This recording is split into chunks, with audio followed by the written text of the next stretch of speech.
Shabbat Shalom. Let me begin by telling you that this is the first and the last week that I will be doing a video Dvar Torah with my beard.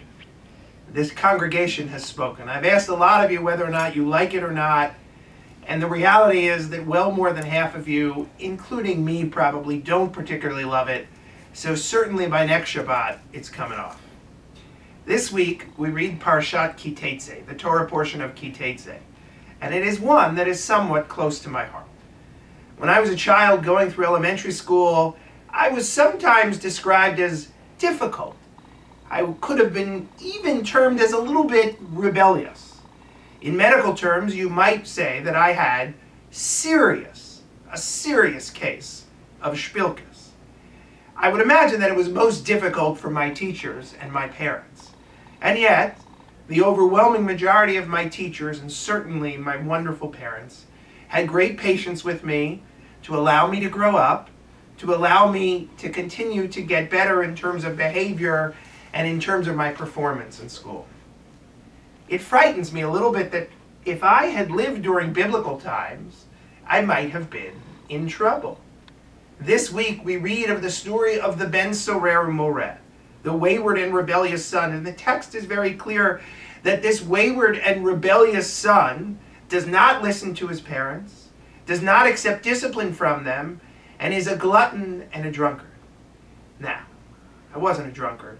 I do love meat. But I was a somewhat rebellious child. And it frightens me, even horrifies me, that there is a biblical text that might have called on my parents to take me out into the center of town and to have me stoned to death by the elders of the city. I will tell you, however, that one of the most beautiful parts of this story is the addendum to the story. That is, our earliest rabbis, sensing the same discomfort that I imagine all of us have with this story from a modern perspective, they immediately decided that while they didn't want to just simply say that something from the Torah was wrong, they decided that they would figure out a way to limit the scope of Ben Sorer Moreh so much so to the point where a boy could only be termed a Ben Sorer Moreh for some 30 seconds during his physical development that you would never know was happening unless you were looking for it. It is, to me at least, one of the most beautiful things that happens in our tradition.